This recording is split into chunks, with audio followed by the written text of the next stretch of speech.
Então a gente vai começar hoje. Hoje é um conteúdo super importante, tá? Como é que vai funcionar a aula de hoje? Eu vou, eu vou dar a primeira parte até o intervalo. Vou fazer uma aula um pouco mais teórica sobre o que faltou ainda sobre URGS, o que é as questões como é que funciona a redação na URGS. Na segunda parte, nós vamos ter uma folha, algumas folhas com provas da URGS, com exemplos de redação. E aí a gente vai analisar um pouco essas questões. Felipe, a primeira questão da redação da URGS, que a gente vai trabalhar essas principais diferenças, né? O que for em comum, a gente não vai acentuar, porque ela vai ser trabalhada nas duas. Então, a gente vai ver quais são as grandes diferenças. A primeira grande diferença que a gente tem entre a URGS e o Enem é essa avaliação que eu já toquei na semana passada, que é a tal da avaliação holística. Acho que a gente pode desligar essa luz aqui. Tem uma daquelas luzes lá de trás, que é bem da frente. Aí já ajudou a melhora, né? Tá. É a tal da avaliação holística, que é aquilo que eu falei para vocês, que é o quanto a pessoa gostou, opa, o quanto a pessoa gostou do texto de vocês. Então imagina que isso é uma diferença absurda na hora de fazer uma redação. Por quê? Se eu quero saber o quanto que uma pessoa, como é que eu escrevo um texto para tentar fazer a pessoa gostar do meu texto? É muito diferente do Enem. Então esse critério aqui, a nota mínima que vocês podem tirar é 0,25 e a nota máxima 2,5. 2,5 de quê? Vai valer assim a prova, pessoal. Vai ser 12,5 na prova, nas avaliações de expressão, argumentação, gramática, e 2,5 da avaliação holística, essa avaliação aqui. Então é muito ponto, 2,5 é muita pontuação. É óbvio que vocês não vão tirar 0,25, porque é um texto muito precário. Mas também, possivelmente, vocês não vão tirar 2,5, que é um texto muito, mas muito bom, que é muito difícil de tirar 2,5. Mas não significa que a gente não possa tirar uma nota intermediária, uma nota entre... O que eu acho que é uma nota boa na avaliação holística? Acima de 1,5. Acima de 1,5 é uma nota que vocês têm que recuperar. O que eu acho que pode ser um padrão que vocês podem buscar é chegar em 2 na avaliação holística. Então, quando eu corrigir a redação de vocês, quando vocês chegarem em 2, vocês estão num texto muito bom, um texto excelente. Se vocês tiverem 80% da nota da avaliação holística. Eu não vou dar 2 para uma redação que não se esforçou em ser autora. A gente vai mostrar que isso é um critério muito importante. Que não entrou no personagem, que não mostrou claramente o que ele está querendo defender com aquelas ideias, não tem como ser 2. Então a redação normalmente ela vai ficar entre 1,5, 1,25, 1,75, mas 2 já começa a ficar para redações que realmente queiram, se esforçam para serem autores. Então, isso, como eu disse para vocês, ela é 1/6 da nota. É muita nota. Então, é uma diferença absurda de começar a estudar para a URGS ou para o Enem. Porque quando eu começar a parar para escrever a redação do Enem, eu estou pensando em respeitar as etapas, fazer os processos que eu tenho que fazer, mas eu não tenho uma preocupação muito em mostrar para o meu leitor, o meu corretor, que o meu texto é muito bom. Eu tenho só uma preocupação em vencer etapas. É um texto mais simples, o Enem. É mais uma receita de bolo, às vezes. Não é só receita de bolo, eu discordo disso, mas ele tem algumas regras, alguns macetes que vocês podem seguir. A URGS é um pouco diferente nesse sentido. Então, às vezes, para alguns alunos o Enem é uma prova mais fácil, para outros a URGS é mais fácil, dependendo da forma como tu escreve, da forma como tu quer escrever. Quem tem muito medo de escrever, tende a gostar do Enem. Não estou dizendo que esse é o único critério, né?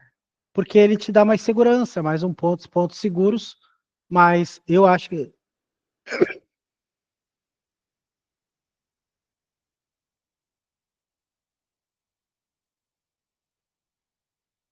Eu não sei o que eu tenho com esse auditório aqui, que ele sempre me dá isso. Acho que é rinite, ele deve ter um mofo. E é bom que o cara tosse no microfone, né? Até lacrimejou. Eu tô morrendo, basicamente, é isso, mas vamos acabar a prova. Vamos lá? Avaliação holística. Então a gente tem que prestar atenção nela. Outra coisa super importante, que é diferente, muito grande do Enem e da URGS. Na URGS, a gente tem o texto base. Qual é a diferença entre o texto base? Como é que é o nome dos textos que a gente tem no Enem? A gente vai chamar texto motivadores, né? Eu acho muito legal o nome motivadores, porque parece que agora eu peguei os textos ali, agora eu estou muito motivado. Agora já era, agora ninguém me segura, agora eu tô eu. Vou fazer essa redação em 5 minutos. Mas os motivadores, ou o texto de apoio, né? Eu acho que é um texto para te situar na temática. E o Enem faz isso muito bem. A prova do Enem é uma prova que é muito pensada para não pegar um texto e tu cair, ficar assustado que tu nunca ouviu falar daquilo. Os textos vão te situar, vão te localizar no assunto. Isso vai ser extremamente importante para a prova do Enem. Na URGS, não. Na URGS, a gente tem um texto base. Qual a diferença? Os textos motivadores do Enem servem como ponto de partida para tu pensar sobre o assunto. Normalmente são 4 textos. Tem anos que cai um pouco mais. No último agora, acho que foram 5 textos. Mas normalmente são 4 textos. E um dos textos faz a definição do que é o assunto. Ah, o que é violência contra a mulher? Ele vai lá e define.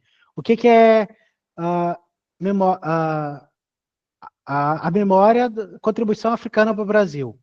Vai dizer o que é memória, o que é herança africana. Vai definir as coisas. O Enem te dá isso. A URGS, não. Esse texto base, ele é o ponto de partida.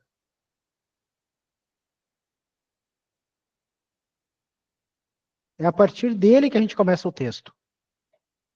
Por isso que essa informação é super importante. Ele é necessário escrever a partir dele. É a partir do texto de referência. A partir dele que a gente escreve. Ele não é uma motivação. É com ele que tu vai dialogar, é com ele que tu vai falar. Claro que tu não vai ser um texto, por exemplo, esse último texto, o penúltimo texto, ele foi uma folha e meia, um texto super grande. E não vai falar sobre todos os aspectos do texto, vai falar sobre alguns aspectos, pode pegar algumas informações, por isso que tu não precisa abordar todos os aspectos do texto. Isso não é importante, tu pode pegar alguns aspectos e falar sobre aqueles aspectos. Por isso que normalmente é um ou dois desses aspectos, ou assuntos, né, do texto. Claro que depois a gente vai ser malandro e vai falar daquilo que a gente tem mais segurança. Às vezes o texto da URGS é bem difícil de entender. O penúltimo eu achei mais difícil, o penúltimo eu achei mais complicadinho, tinha que ler umas 2 vezes. Eu vi professor de redação errando, interpretando errado o texto, não entendeu o conceito do texto. Eu acho bem grave isso, mas enfim. As pessoas não entenderam qual era o sentido do texto que a gente vai discutir hoje, a gente vai ler hoje em aula esse texto. Essa é uma grande diferença. Ficou clara a diferença, a gente vai olhar nas propostas, a gente vai ler 2 propostas do Enem e 2 da URGS para ficar mais clara essa diferença. Quais foram os temas que a URGS cobrou? A URGS cobrou em 2025, a gente fala 2025 porque é o vestibular que entrou esse ano, então vocês vão fazer o vestibular 2026, embora seja em 2025. Confunde a cabeça, mas é assim mesmo. Então, o vestibular 2025, que é para ingresso em 2025, foi a construção da memória nacional. Ele se baseou nisso nas enchentes aqui do Rio Grande do Sul. Foi um texto que se baseou nas enchentes e falava que o brasileiro não tem memória, não tem memória. Não é memória no sentido de lembrar de uma coisa que aconteceu há pouco tempo, ou ter alguma doença degenerativa como Alzheimer. Não é esse sentido de memória. É memória como construção de identidade nacional, como construção de nação. É uma ideia de memória que faz o apagamento de alguns e sobressalto de outros. Por exemplo, há muitos movimentos de memória, por exemplo, as pessoas de origem italiana e alemã. Tudo quanto é lugar, vocês veem festa da uva, festa da polenta, festa não sei do que, festa do... Enfim, tem tudo quanto é festa. Agora teve da cueca virada, que não é cueca virada, é outro nome. Eu não sei qual é o nome para quem é de origem italiana ou alemã. Como é que é? Hã? É Bostori, né? Gostori, é isso. Pois é, tem várias festas que sinalizam a memória, isso são movimentos de memória. Mas qual é o movimento de memória dos indígenas, dos negros na sociedade brasileira? Quais são essas representatividades? Então, quando a gente fala em memória, é como que se constrói, como isso serve para manter alguns estados para fazer o silenciamento ou apagamento de outros povos. Então, é esse conceito de memória, a memória que constrói não o nacionalismo exacerbado, mas a reflexão crítica sobre a nossa nação e o sentimento de pertencimento a essa pátria. O conceito de memória é tão importante que ela aparece na prova da URGS e na prova do Enem. A gente vai trabalhar o conceito de memória aqui nas aulas também, mais para o meio do ano, quando a gente trabalhar mais fortemente repertórios, conteúdos mais de melhorar a substância, o miolo da redação de vocês. Até estava falando com o Felipe e falei com uma outra professora que eu queria botar um episódio do Black Mirror para vocês, só que daí eu não sei, né? O episódio tudo é para mais 18, né? Claro que eu sei que isso não é um critério, mas é uma recomendação, não. Então, só para avisar que talvez a gente faça em aula ou vocês olhem em casa, mas é um episódio super importante que eu acho que fala sobre ética, o comportamento, o que é ética, o que é discussão sobre ética, o que alguns filósofos falam sobre a ética, e também sobre questões jurídicas como dignidade humana, o que é direito humano, que é o primeiro episódio dessa última temporada. Não sei se alguém olhou aqui. Oi, olhou? É um episódio em que uma pessoa ela sofre um acidente vascular, ela tem morte cerebral, e aí tem um tratamento experimental que faz uma espécie de backup do cérebro dela e depois tem várias consequências sobre isso. Então, qual é o limite da ética? Qual é o limite do comportamento humano? O que é possível fazer com o ser humano? O que é possível o ser humano acessar? Então, tem várias discussões e discussões também para a gente melhorar os repertórios da Constituição. Então, tem várias coisas na Constituição brasileira que a gente pode trabalhar a partir disso. Isso é só um dos pontos de coisas que a gente vai trabalhar.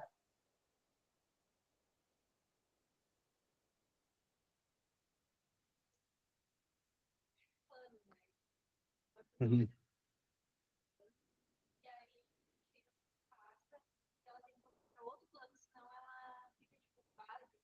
Sim, sim, isso é uma questão super importante, né, mas sim, vocês do EAD acho que não ouviram direito, a colega falou sobre que ela tinha que fazer um upgrade do plano, ia mudar o plano para poder ter direitos. Aham.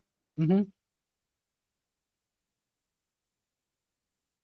Sim, sim, mas a gente vai entrar num outro nível mais profundo de discussão sobre isso, sobre como é que o Immanuel Kant vê o princípio da ética, como é que o Aristóteles via a ética, se é possível isso sobre essas lógicas de ética e sobre a nossa Constituição. Será que era possível? Será que o mundo assim seria possível? E se a gente não está caminhando para algumas coisas? Então, essas discussões a gente vai ter quando a gente melhorar o repertório. As aulas, quando eu falar de repertório, vão ser aulas free, vai quem quer, não precisa ir. Aliás, qualquer aula minha, exceto as de português, que eu não dou aula para vocês, né? Eu dou aula para o pessoal do EAD e para as turmas da tarde. Não precisa assistir, não precisa vir na aula de redação. Inclusive, se vocês aqui do presencial tiverem alguma dificuldade e quiserem assistir de casa, é a mesma aula sendo gravada lá, não tem problema nenhum, tá? As aulas vem quem quer, só que a redação é muito importante. Mas a gente vai ter esses encontros, sim, para discussão, e aí vai ser bem, bem produtivo. E vai ser, vocês precisam desse substrato de informação para conseguir melhorar. Uma redação como a URGS e o Enem também, exige que vocês saibam mais do que estão falando. A gente vai ver que algumas redações aqui as pessoas parecem não dominar muito o que elas falam. Então tem esse conceito de memória aqui, o apagamento da mulher na história e o direito à memória. De novo aqui, ó. A memória do ponto de vista da mulher. Qual foi o tema do Enem no último ano agora? A herança africana brasileira. Está falando de memória também. São temas que são super importantes, a memória histórica. Esses foram a mudança climática e direitos humanos, a música está pior, os adolescentes que merecemos, pai da pátria, a relação do brasileiro com o Brasil. Esses foram os temas, a partir dessa lógica da URGS, de usar o tema como um texto base e não como um texto de apoio. Até 2017, a URGS utilizou uma redação muito parecida com o Enem. Eram textos de apoio e que tu escrevia sobre isso. De 2018 para cá, nesses vestibulares aqui, nesses 7 vestibulares, foram textos básicos, que tu tinha que partir do texto, dialogar com o texto, concordar com o texto, refutar o texto, entrar num personagem, é muito importante isso para a URGS, seja autor. Vocês não são sabão de coco para ser neutro. Quem é neutro é sabão de coco, né? E nem tão é neutro assim. Eu nem sei. Pergunta pro professor de química qual é o pH do sabão de coco. Para ver se essa frase não é uma bobagem. Você vai acreditar, não, ele é básico, ele é ácido. Não, ele é neutro. Viu que coco não tem acento, né? E nas placas aí do. Se vocês vão tomar água de coco, sempre tem acento, né? Vê como o marketing é intuitivo, né? A pessoa não quer que pense assim, vai que ele lê sabão de cocô.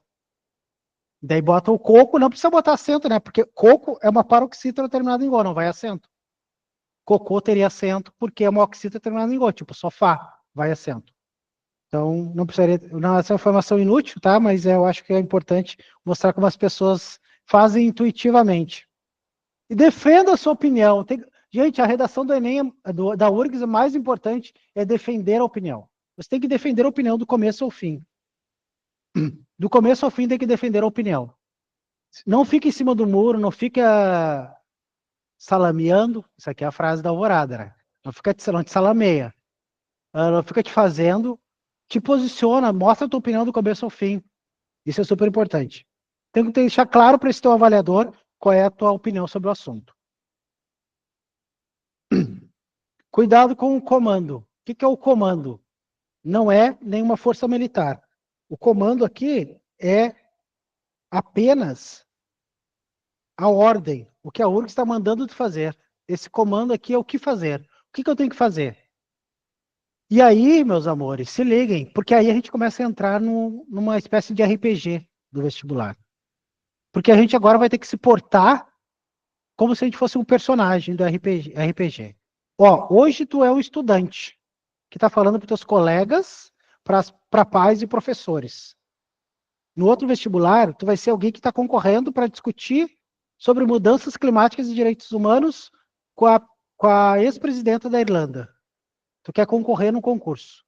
No outro, tu está respondendo uma carta, está respondendo um texto publicado por uma autora do jornal, a Marta Medeiros. E tu tem que concordar com ela ou discordar, ou concordar e discordar parcialmente.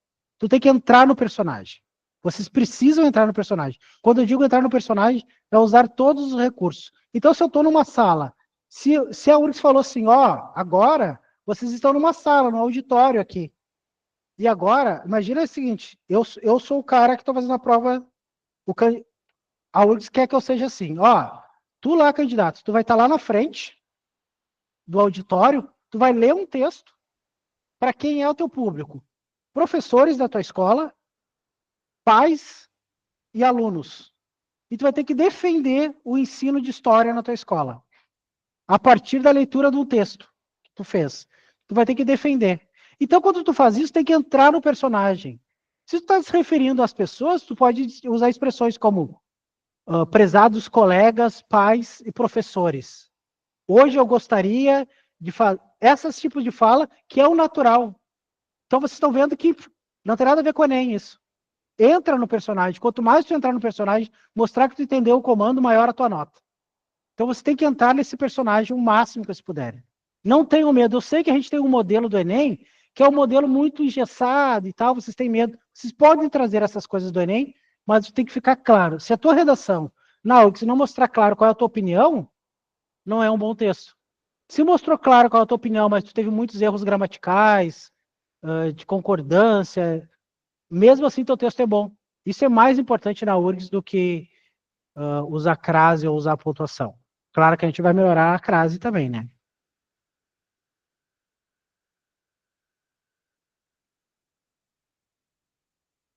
Parcial ou... Não entendi como é que é assim, ser autor é ser parcial.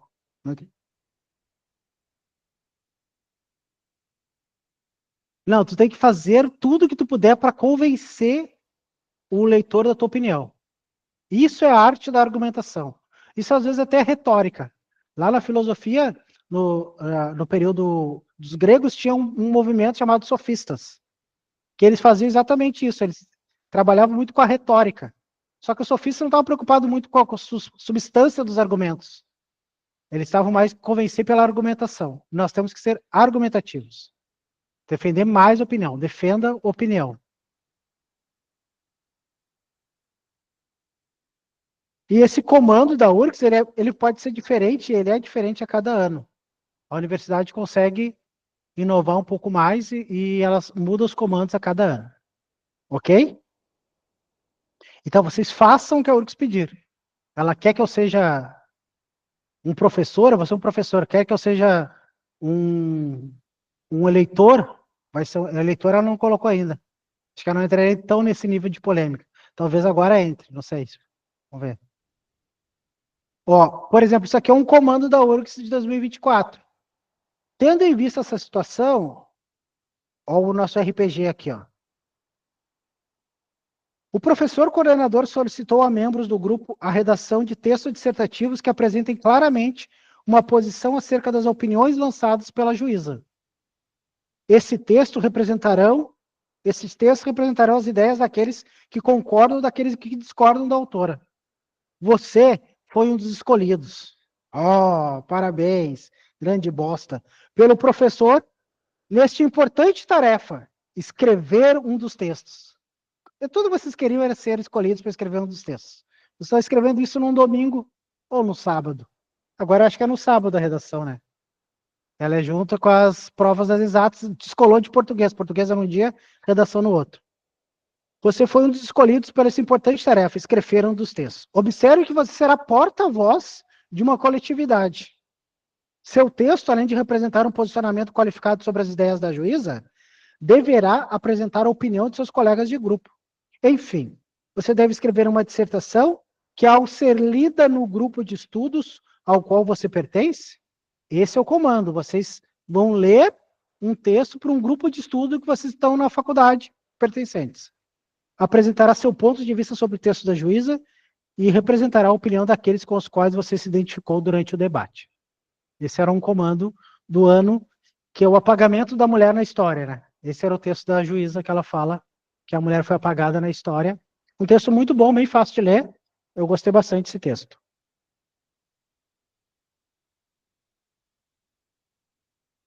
Esse aqui foi cagada minha.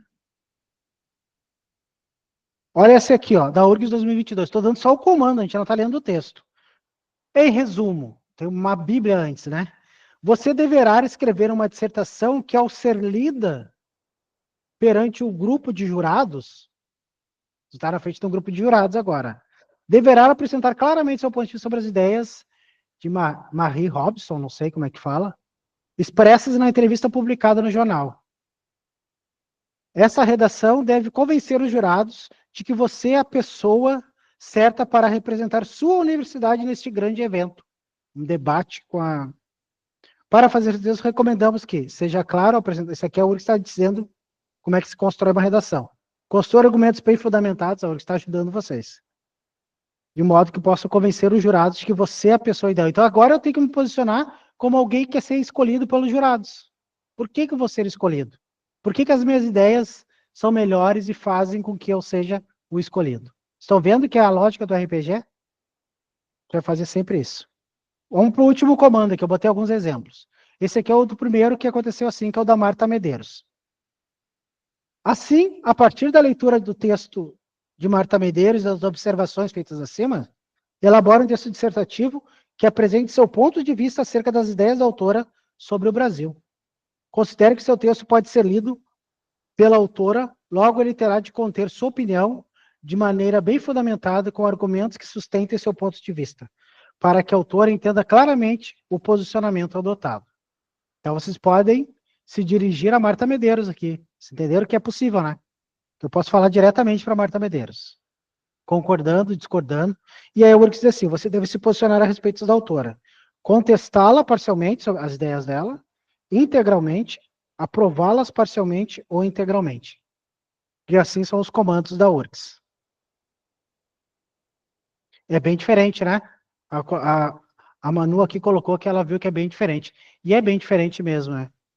Mas elas têm muitas similaridades também. A base da URGS e do Enem são muito parecidas. É texto dissertativo as duas. Não precisa proposta de intervenção, né? Isso é uma grande diferença do Enem. Você não precisa. Então, a redação de vocês ela é concluída. E depois eu vou trabalhar cada aspecto de uma das redações. A gente vai ver cada partezinha das redações. Mas agora tem que ainda mostrar essas diferenças. Claro que isso não quer dizer que você tem que fazer de qualquer forma a conclusão, né? Ela vai ser mais ou menos basicamente uma retomada dos aspectos que foram trabalhados para ajudar a convencer mais, e ela vai retomar basicamente a introdução de vocês, os aspectos que as principais teses de vocês.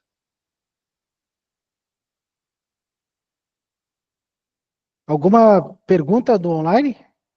Quer que eu abra o mic? Uhum. Se alguém quiser fazer pergunta no microfone aí do online, pode fazer. Mic aberto. Ninguém quer. Júlia. Fala, Júlia. Eu queria saber, em termos assim de o que é mais fácil escrever. Se eu tiver que me posicionar, como no caso do texto da Marta ali, né?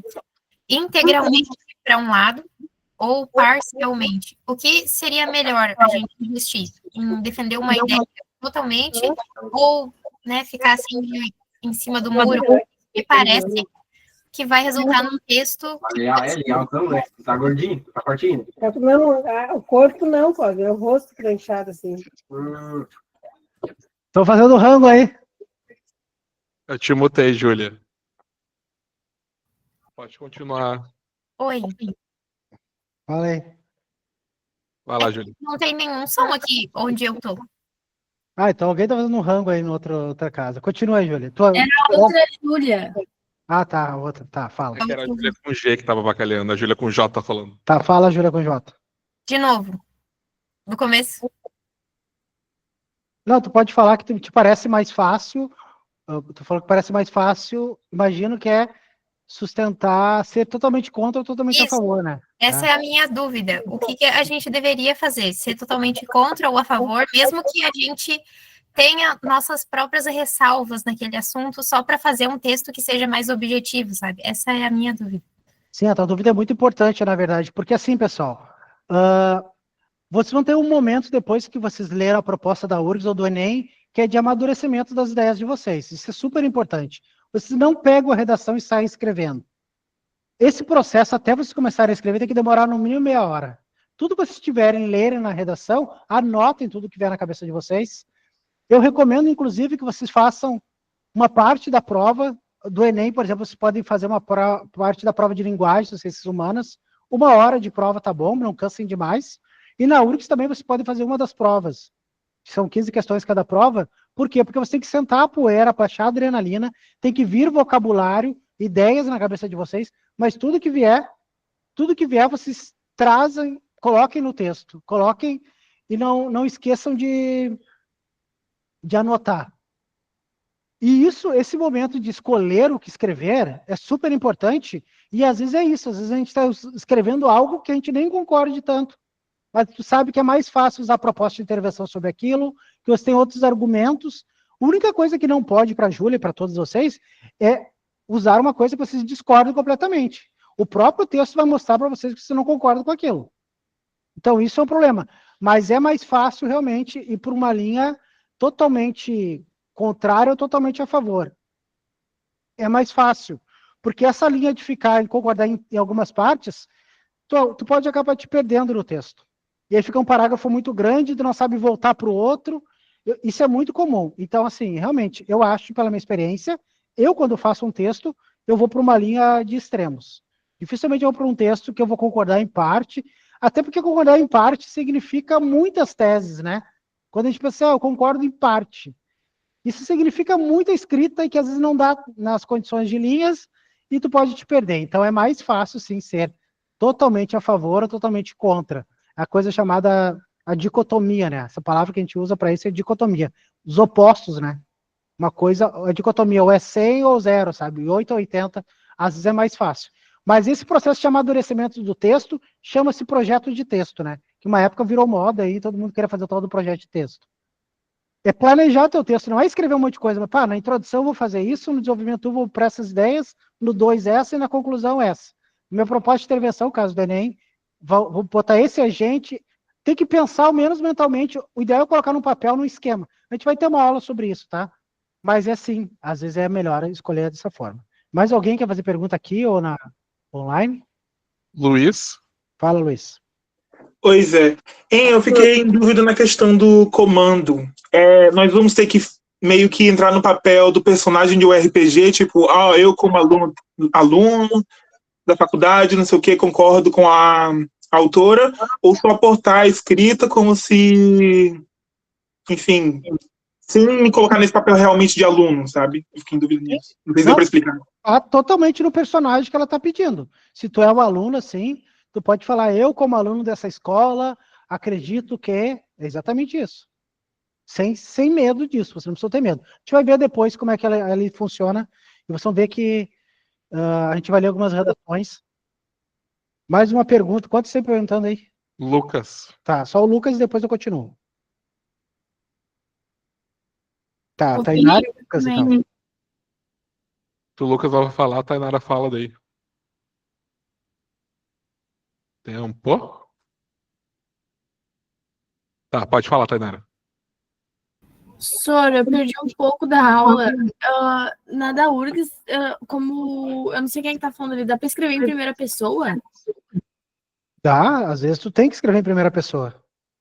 Mas isso a gente vai ver, tá? Não se preocupe com a forma da escrita, isso a gente vai ver em outras aulas. Mas sim, na URGS, normalmente tu vai escrever em primeira pessoa.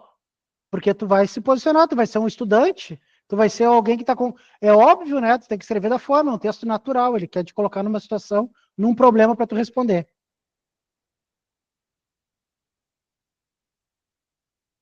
Tem mais a Camille. Tá, pode ser. Mais um.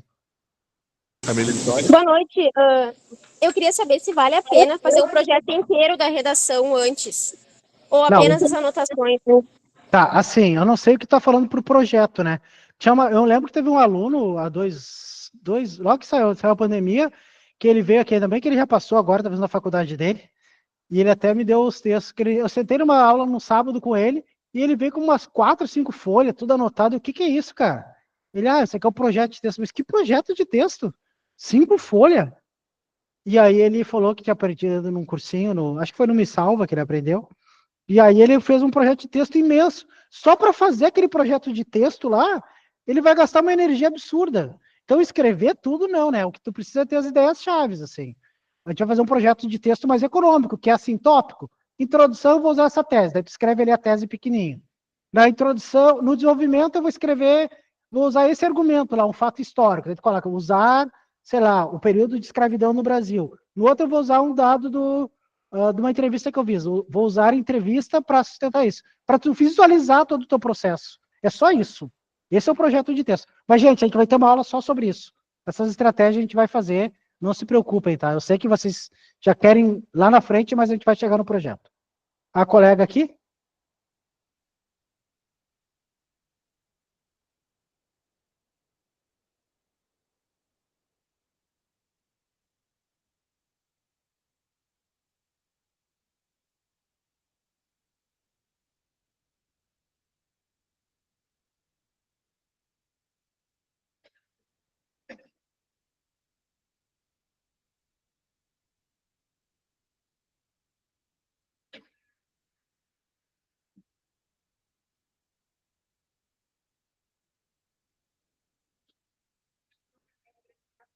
Sim.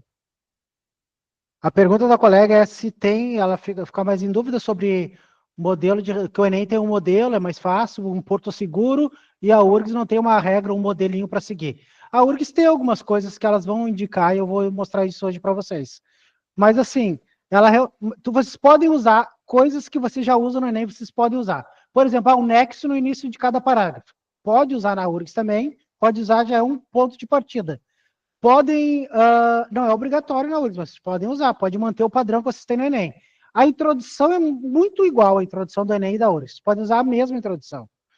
Agora, o nível de argumentação, que vocês são mais soltos para escrever, são mais livres para escrever. Mas ele tem regras também, formas, eu vou ensinar para vocês formas de começar a introdução, formas de começar a conclusão, vai ter um porto seguro também nesse sentido. Eu espero que eu acho que tu pode mudar um pouco a tua opinião com o passar das aulas, para perceber que a URGS te permite algumas coisas e tu sabe que dificilmente tu vai fugir daquele assunto se tu seguir minimamente algumas regrinhas sobre o texto. É que a URGS eu sei que é mais novo para vocês, parece mais difícil. Os alunos do PEC vão muito bem na URGS, muito bem na URGS. Fala. Por que nem toda a redação da URGS é corrigida?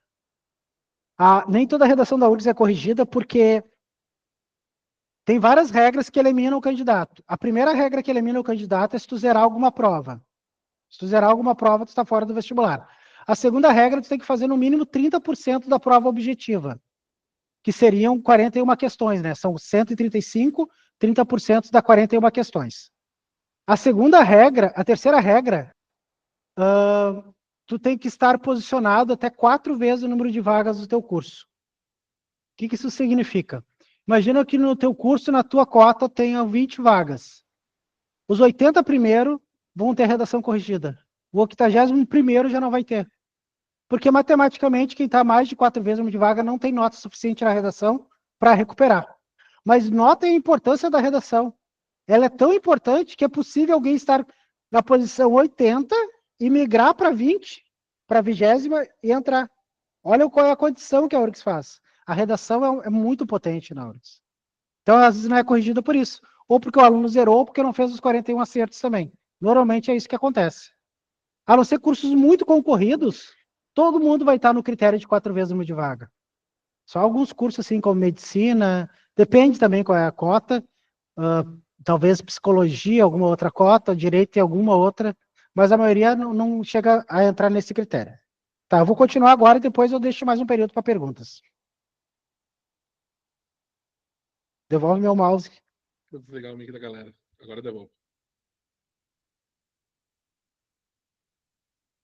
Repertório. Repertório na URGS, tu não precisa necessariamente usar aqueles repertórios, né? Você não precisa, no Enem, vocês ficam enlouquecidos de deixar o repertório num desenvolvimento, no outro, na introdução. Na URGS, você não precisa se preocupar com isso.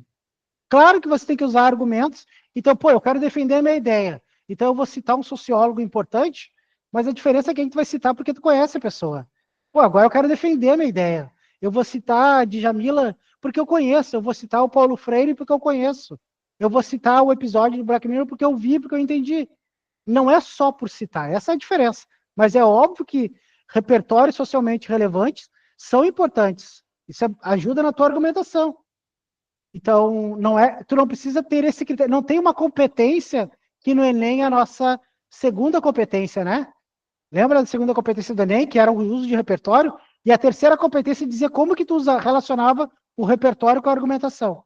Não é uma obrigação da URGS, mas vocês podem, e na prática sempre vai entrar o repertório, porque é um texto mais natural. Eu quero defender minha ideia, pensa assim, como é que eu faço para defender minha ideia? Imagina vocês estão brigando lá no Facebook, nem usa mais Facebook, né? No Facebook, nos textão do Face, do Twitter, e ficam brigando. A gente não escreve com uma raiva?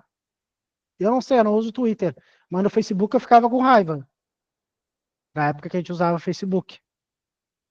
E essa raiva, não é raiva, mas escrever com um pouco mais de... Menos o coraçãozinho e mais o fígado. Escreve com intestino. Escreve com mais... Eu quero convencer, eu quero que o meu texto seja entendido e que a pessoa saiba qual é a minha opinião. Também outra coisa importante na URGS, dar um título, né? No Enem a gente não tem espaço para título, mas na URGS a gente tem que dar um título. Se eu não colocar título na URGS, o que acontece? Zera a redação, sim ou não? É isso aí, não zera. Não zera, gente, porque imagina, seria uma bobagem zerar uma redação porque alguém não botou um título. Não zera a redação, não zera, tá? E não perde nem nota. Perde nota na prática, porque é assim, lembre do critério holístico.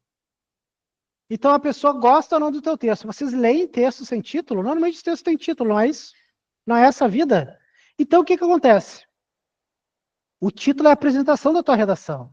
Então talvez o título vai ajudar a chamar a atenção para o leitor. O cara já corrigiu 30 redações naquele dia. Todos os títulos dizia pai da pátria. Aí o 31º foi lá e inventou um outro título. Graças a Deus, apareceu um título diferente. Vai mexer na subjetividade de quem está avaliando. Entenderam que esses 2,5 pontos é subjetivo? A pessoa gosta ou não gosta? É um critério do indivíduo. Então o título é importante para a URGS porque ele é o teu carro-chefe. Agora, se tu for usar como título a própria proposta da redação, melhor deixar em branco. Porque daí, pô, vai usar a proposta, vai usar como título o apagamento da mulher na história do Brasil, que é a proposta de redação. Mas daí tem que cagar-lhe a pau, né? Aí não dá. Então, usem o título, mas sejam criativos. Por isso que o título é o último, é a cereja do bolo de vocês. E o título pode ser muito criativo, ou ele pode dar uma síntese do que vocês pensam sobre aquele assunto. Pode resumir em poucas linhas o que vocês pensam sobre o assunto. Mas é importante que ele seja um título bem feito. E é importante que ele seja feito por último, né? Você vai pegar assim, que aspecto que eu posso pegar. Às vezes é interessante tu já pegar o título e fazer um gancho com a tua redação no final. Isso é bem legal. Eu faço isso, eu vou mostrar para vocês que eu fiz isso numa redação da URGS. Eu acho interessante isso, porque daí tu começa e amarra, e aí tu traz o leitor, e o leitor diz, agora tu veio, agora tu mostrou que tu é de verdade. Tu mostra, tu começa e encerra a tua redação com o teu repertório. Isso aqui é um repertório que a gente vai... Ô, Dudu, traz para nós as folhas agora. Isso aqui depois eu vou trabalhar com vocês, quem é meu aluno já sabe que eu trabalho com isso. Quem é que conhece isso aqui? Quase ninguém.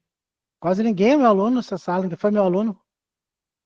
A gente vai trabalhar isso depois na Constituição. Valeu, Dudu. A gente vai trabalhar isso fortemente, mas é só para mostrar que tem repertórios que eles são em comum a todas as redações da URGS ou do Enem. Constituição você pode usar em todos. E... Tá. Ó, tá me ouvindo? Agora que eu não te ouvi nada, guria. Tá me ouvindo agora? Agora sim. A minha professora de português, ela já deu aula aí no PEAC.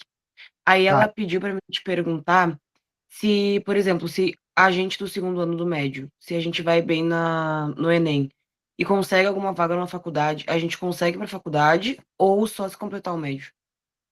Não, isso depende. Na verdade, para tu entrar numa universidade, tu tem que ter o ensino médio completo.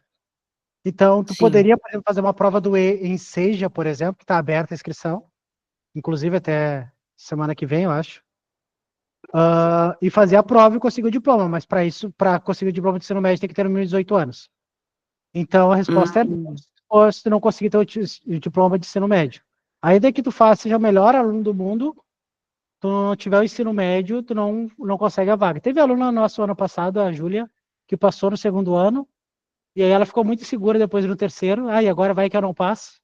Mas ela passou também. Mas não pode, não. Pode entrar onde quiser na justiça, em qualquer lugar que não consegue. Se o advogado falar que pode, só quer o dinheiro de vocês. Ô, Sori, se a pessoa for emancipada, tipo, sei lá, né? Se tu for emancipado, não importa, tem que ter o ensino médio. Não, sim, eu sei, mas é tipo, faço enseja, sei lá, se eu sou emancipada, basicamente é como se eu fosse maior de idade. Aí eu faria o enseja, teria o ensino médio completo, conseguiria entrar, sei lá, com 17 anos. Não, emancipado não significa que tá maior de idade, significa que tem alguns direitos civis que tu não teria antes. Mas para a vida civil, tu precisa ter 18 anos para fazer o enseja. Não, ser emancipado não é um critério para tu fazer o enseja antes. Tu vai precisar ter 18 anos. É uma regra da LDB. Então, se a pessoa for repetente, ela pode, né, senhor? Se tu for repetente... Se eu tô com 18 anos no primeiro do médio, não sei. Não, tu pode fazer o enseja, pode?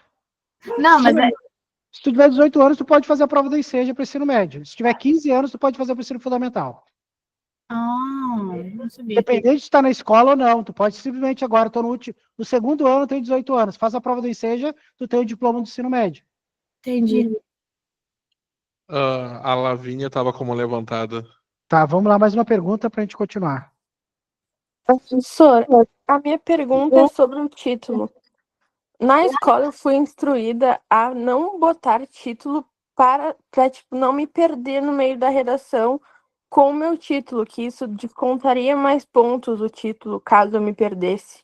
Tipo, ele não seria bom. Eu não faço a mínima ideia que tu quer dizer com se perder. Como assim? Tipo assim, eu coloquei o título falando sobre um assunto que eu quero defender no texto. Aham. Só que no texto, eu, sei lá, eu contrario, sabe? Falo alguma coisa que talvez se perca um pouco do título, sabe? Sim. Eu não sei se isso me descontaria pontos, o título seria ruim ou bom. Não sei qual é a Isso tua opinião. não seria bom, mas é por isso que eu digo que o título você tem que colocar depois. Ah, tá. O título é a última coisa que tu faz, exatamente por isso. Para tu ver aquilo que vai se adequar mais ao que tu escreveu. Porque realmente, se tu fizer um título que não tem nada a ver com o que tu escreveu, bom não é. Sim, uma dúvida, porque às vezes a gente pode pensar que a gente quer defender uma situação, mas no meio do texto mudar, né? Assim, que eu posso te falar é o seguinte, ó, pessoal, vamos lá, presta atenção aqui, o que ela falou é importante. A gente começa, a gente acha que quer se defender uma situação e no meio do texto percebe que é outra. Isso tem uma chance muito grande de dar merda. Você tem que fazer um projeto de texto e escrever o que vocês projetaram.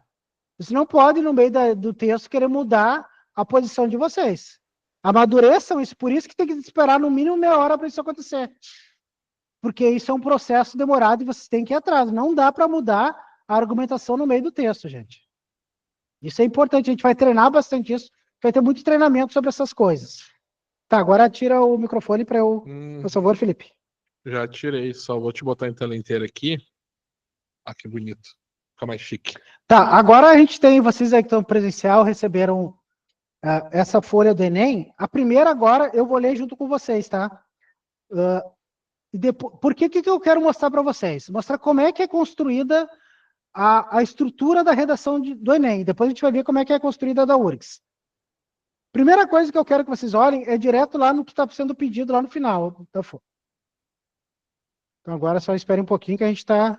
Ó, aqui, a primeira coisa que vocês olham quando vocês pegam uma redação do Enem é isso aqui, né? O que está entre aspas aqui, né? Opa! Animal. Desafios. Despertou. Ah, mas não vai funcionar mesmo. Desafios para enfrentar a invencibilidade e trabalho de cuidar da mulher. Desafios para o enfrentamento da invisibilidade e trabalho de cuidado realizado pela mulher no Brasil. Aí o que acontece? A gente se depara com um tema desse. Qual é a primeira pergunta que a gente faz? Primeira pergunta, assim, eu tenho que escrever sobre os desafios para o enfrentamento da invisibilidade e trabalho de cuidado da mulher realizado pela mulher no Brasil. Primeira coisa, o que é trabalho de cuidado? Sempre vai ser um conceito que não é muito claro para a gente. O que é trabalho de cuidado? Parece mais óbvio para você, porque vocês discutiram esse texto depois, mas na hora, e aí que está a grande questão do Enem, ele sempre vai situar para vocês. Ele vai mostrar para vocês o que é o trabalho de cuidado. E isso, normalmente, no Enem, acontece no primeiro texto. Olha só, vamos ler o primeiro texto. O trabalho de cuidado não remunerado e mal pago e a crise global da desigualdade. O trabalho de cuidado é essencial para a nossa sociedade e para a economia. Ele inclui o trabalho de cuidar de crianças, idosos e pessoas com doenças e deficiências físicas e mentais, bem como o trabalho doméstico diário, que inclui cozinhar, limpar, lavar, consertar coisas e buscar água e lenha. Se ninguém investisse tempo, esforços e recursos para essas tarefas diárias essenciais, comunidades, locais de trabalho e economias inteiras ficariam estagnadas.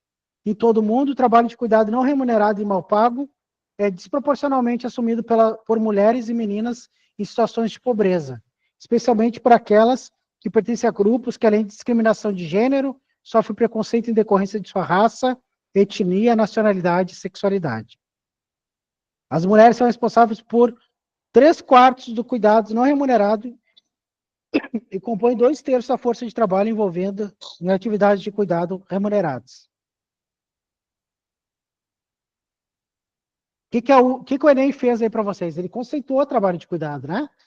Ele disse o que é o trabalho de cuidado. E o Enem vai fazer isso com qualquer tema. O apagamento da herança africana. ele vai mostrar para vocês o que é o apagamento da herança africana. Quer ver como ele vai mostrar para vocês? Vamos para a página do verso aí, a segunda página.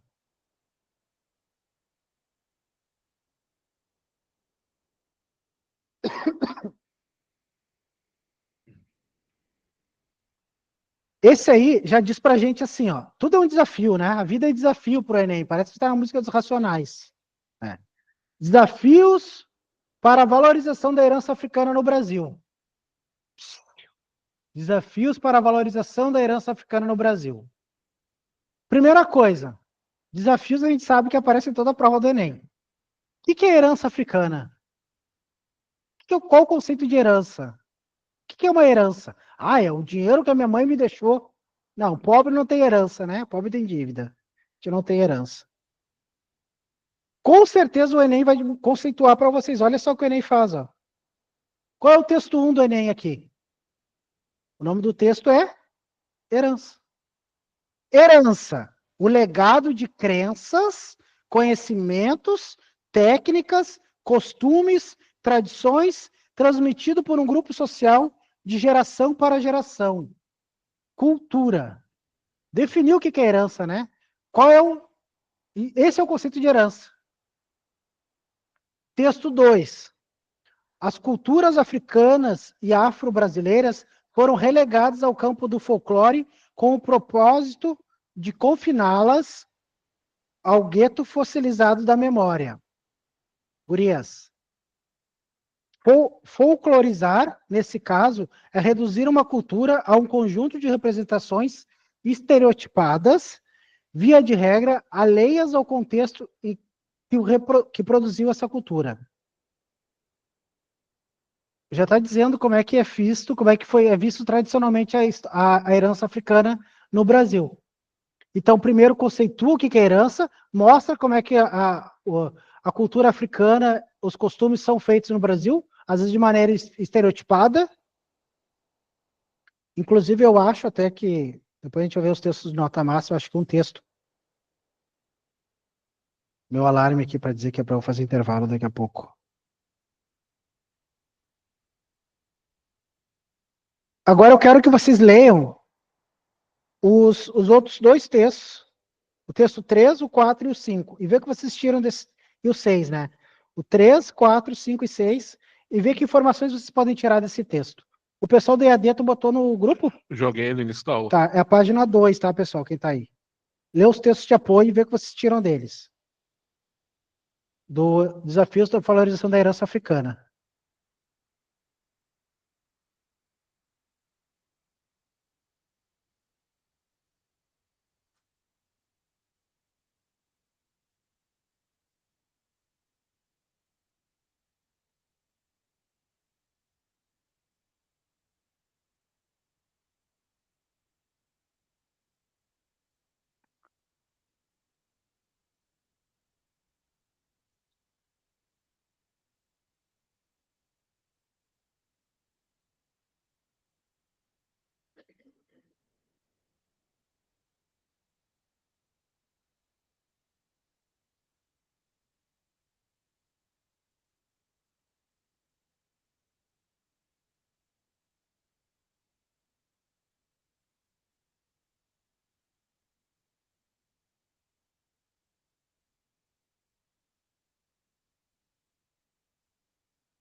Pois.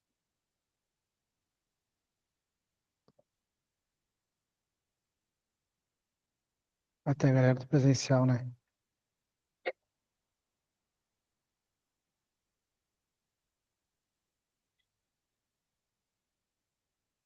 Mas aí eu fiz caca também.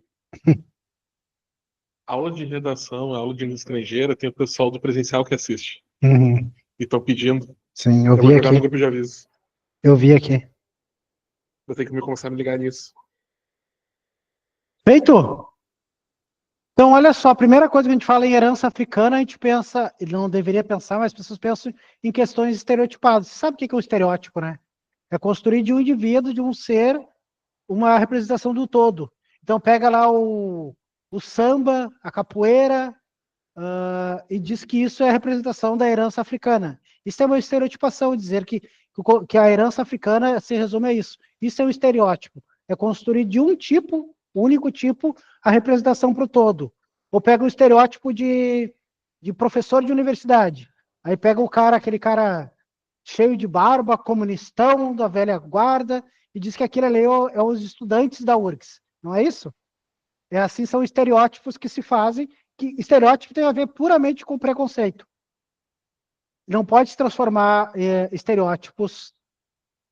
E o texto do Enem está falando, trabalha a herança africana no sentido mais amplo. Uma ali, a autora, fala sobre as aulas de história dos negros no Brasil, e era só resumido a escravidão.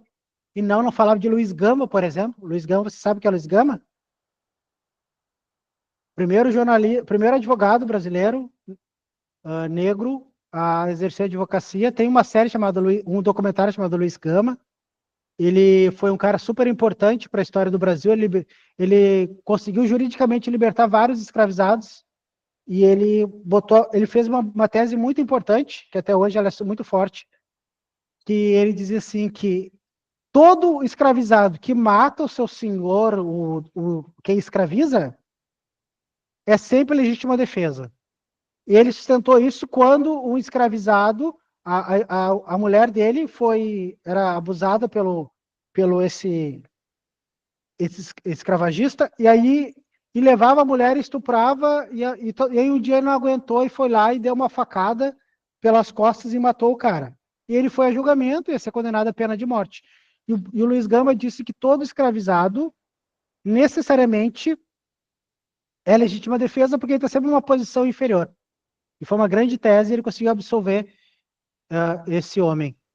E foi uma tese muito importante. E essa tese ela voltou no Brasil num outro sentido, que é a mulheres que praticam, que mataram seus companheiros em situações como que eram abusadores, em situações em que ele estava mais indefeso. Por exemplo, dormindo, ou estava bêbado, porque era a única possibilidade de ela se libertar daquelas situações. Então, há várias teorias da legítima defesa que tem a ver com a vulnerabilidade de quem comete. Isso é provado juridicamente. E se buscou lá no século XVIII, século XIX, em Luiz Gama. Então, olha só como é muito mais do que isso. É muito forte todas as coisas que a gente trabalha. Tem duas séries. Tem um documentário chamado Legítima Defesa, que é sobre essas mulheres, e tem esse documentário chamado Luiz Gama. Doutor Gama é o nome do documentário. Tá, os dois acho que estão no Globoplay. Se alguém souber onde que tá esses filmes, Doutor Gama e Legítima Defesa, eu sei que o Doutor Gama é do Globoplay. Legítima Defesa que eu não sei. Tá, pessoal, vamos lá. Então, vamos começando. Agora, a gente vai ler uma redação. A gente vai ler uma redação, nota... Deixa eu só afastar um pouco o microfone para não...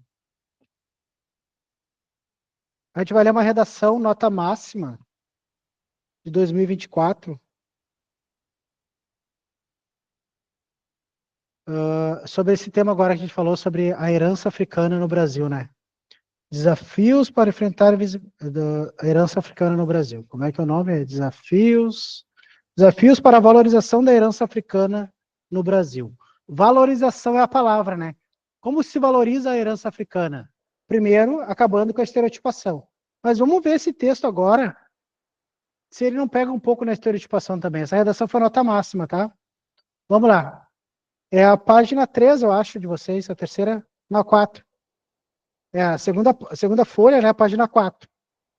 É um texto que está digitado ali. O pessoal do EAD também já pega essa página aí, embora eu vá ler no computador, mas quem quiser ler direto no PDF.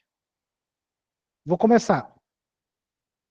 O ciclo do ouro, ocorrido no Brasil no século XVIII, acarretou o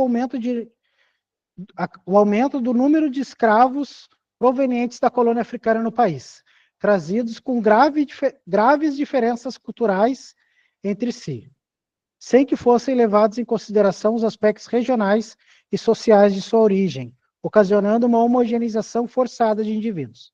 Atualmente, de forma análoga à história colonial brasileira, ainda há uma forte tendência à padronização cultural da África, desprezando sua pluralidade e seu legado. Assim, 2 grandes desafios para a valorização da herança africana no Brasil devem ser debelados: as políticas públicas ineficazes e as falhas educacionais. Vamos ficar nesse primeiro parágrafo aí. Quem acha muito difícil escrever esse parágrafo? Por quê? Porque parece que a pessoa domina muito o vocabulário, né? Mas não, gente, é só uma receitinha de bolo. O que está aqui são estruturas que a pessoa já internalizou, já sabe em qualquer parte. Eu vou mostrar quais são as partes que tem ali. Já estou acostumado tanto a ver esse texto, já sei como tem o padrão no texto, já dá para perceber claramente.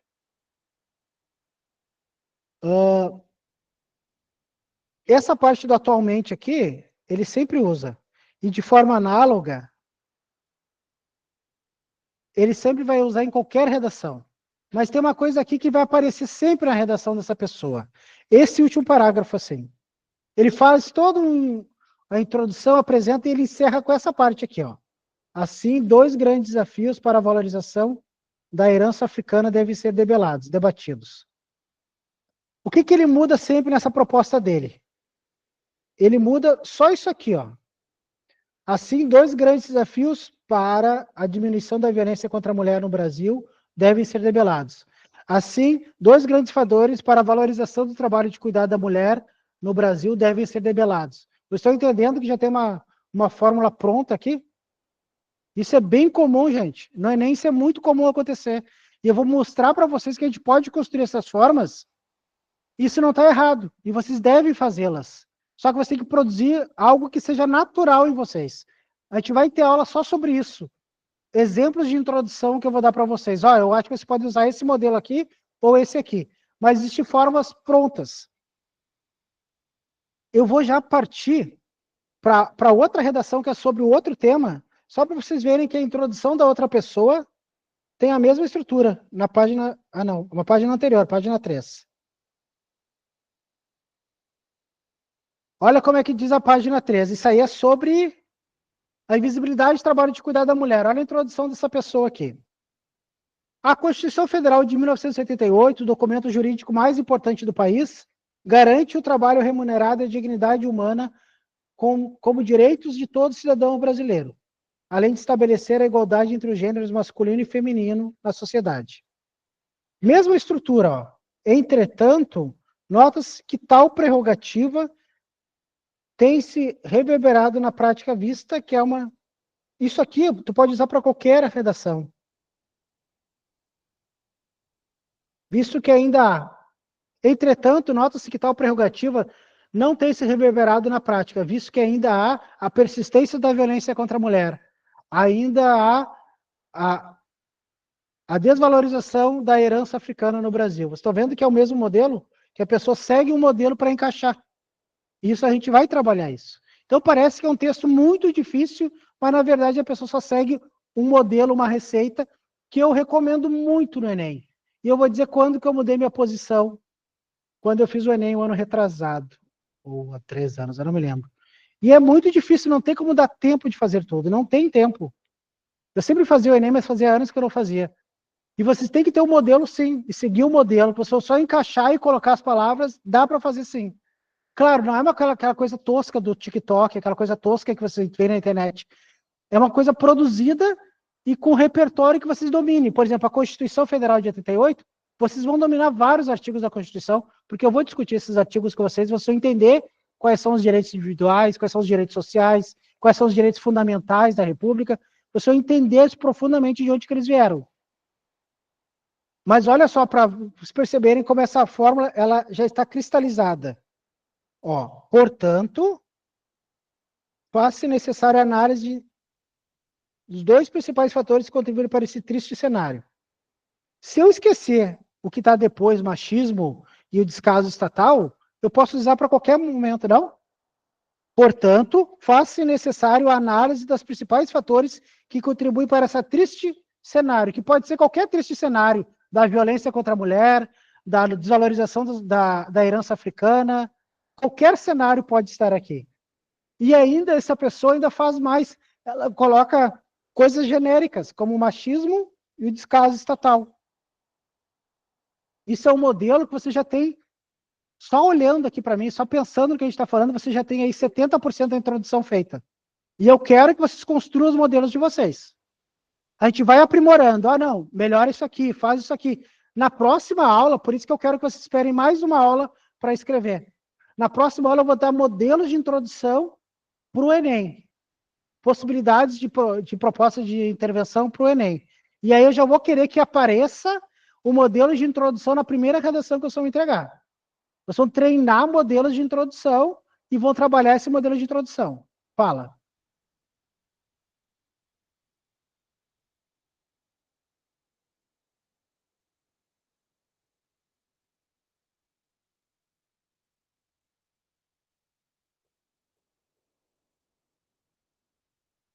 A gente vai chegar na URGS depois, aqui, daqui a uns 10 minutos a gente começa na URGS, daí eu te respondo com a explicação, tá? Vocês viram que tem um modelo aqui, né? E tem outras coisas aqui que elas aparecem. Ó. Em primeira análise, é importante destacar que a mulher ocupa, agora a gente está falando da mulher, né, do trabalho de cuidar, que a mulher ocupa uma posição subjugada na sociedade brasileira desde o período colonial, sendo encarregada dos afazeres domésticos e dos cuidados familiares. Isso já estava no texto de apoio, né? A partir desse contexto, olha o nexo.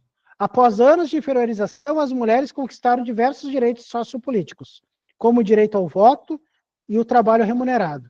Todavia, mesmo com essas conquistas, ainda é notável que existe um machismo estrutural na sociedade contemporânea, já que, segundo o IBGE, as mulheres gastam o dobro do tempo com afazeres de cuidado, quando comparados aos homens. Esse cara sabe muito, né? Sabe um dado do IBGE.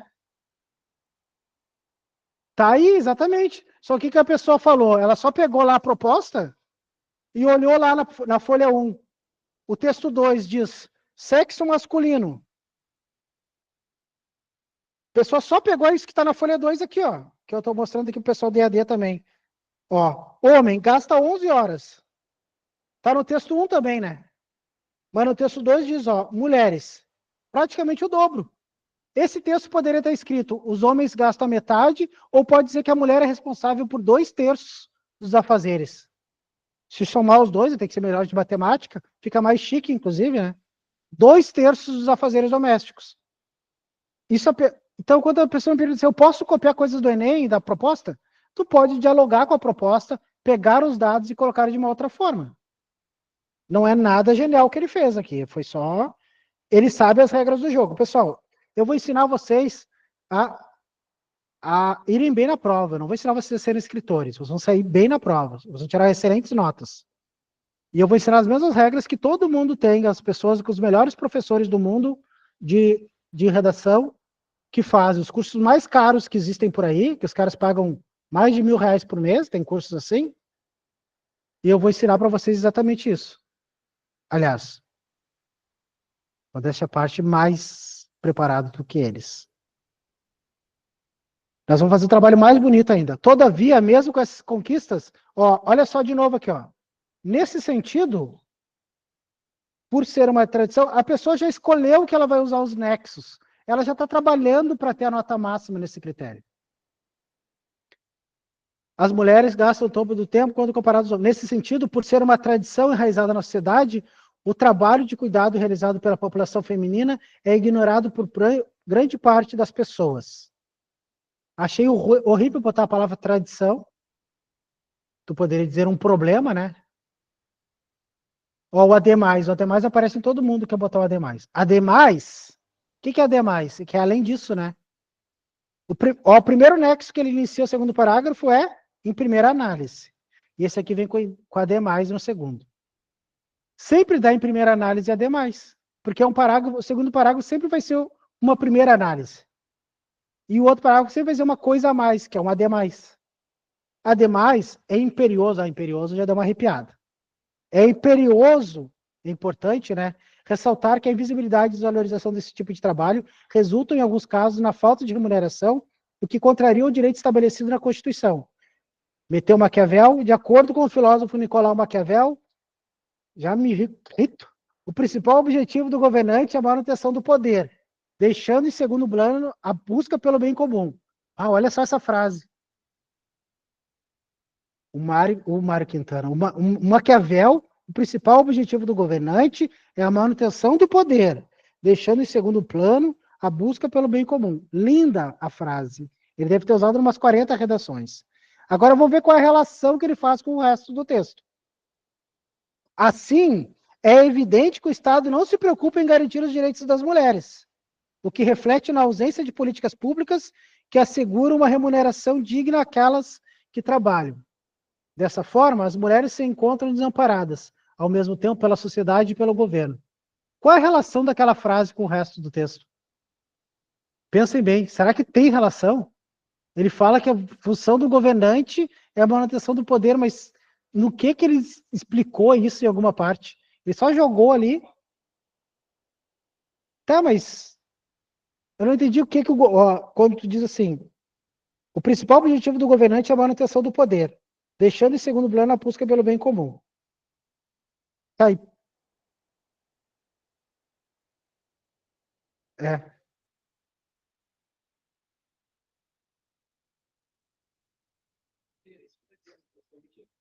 Tá, mas é que tu não pode só isolar, dizer, o governo só serve para ter poder, mas o que isso tem a ver com a argumentação que tu faz?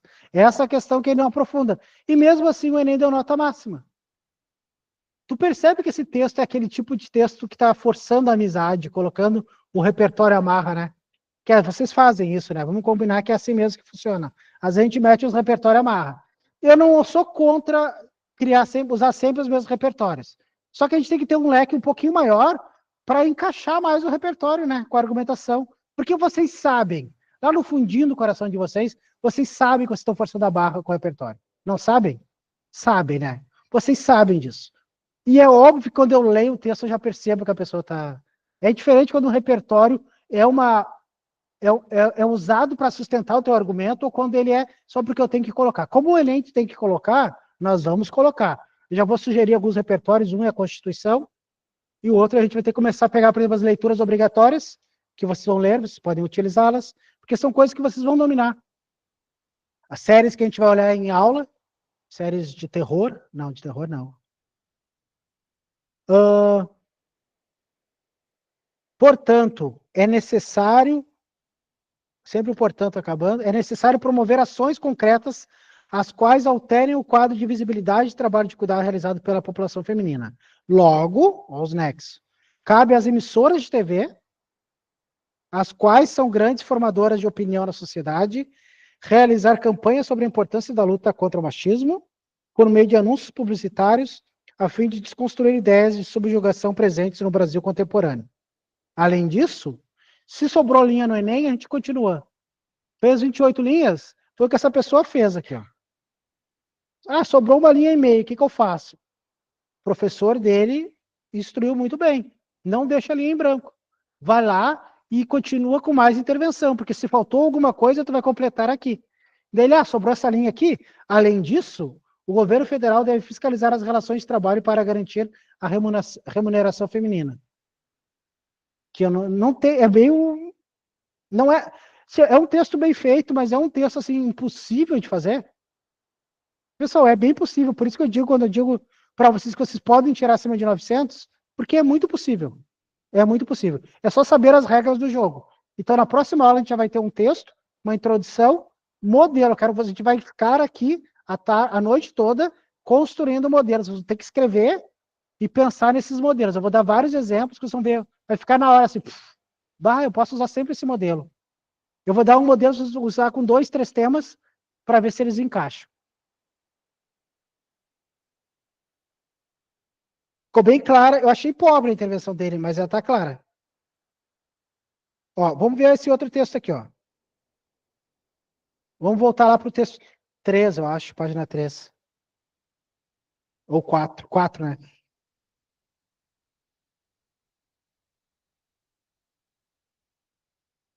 Esse texto aqui, que é do último ano, eu achei... Ele tem um problema de vocabulário, né? Ele tem um problema de registro. Vocês viram lá, quando a gente falou semana passada, escolha de registro? Vocês lembram disso? Que eu falei, a escolha de registro perde nota na competência 1. Que o registro, eu até falei que o registro não é do chuveiro, que o registro é o léxico, é as palavras que a gente usa.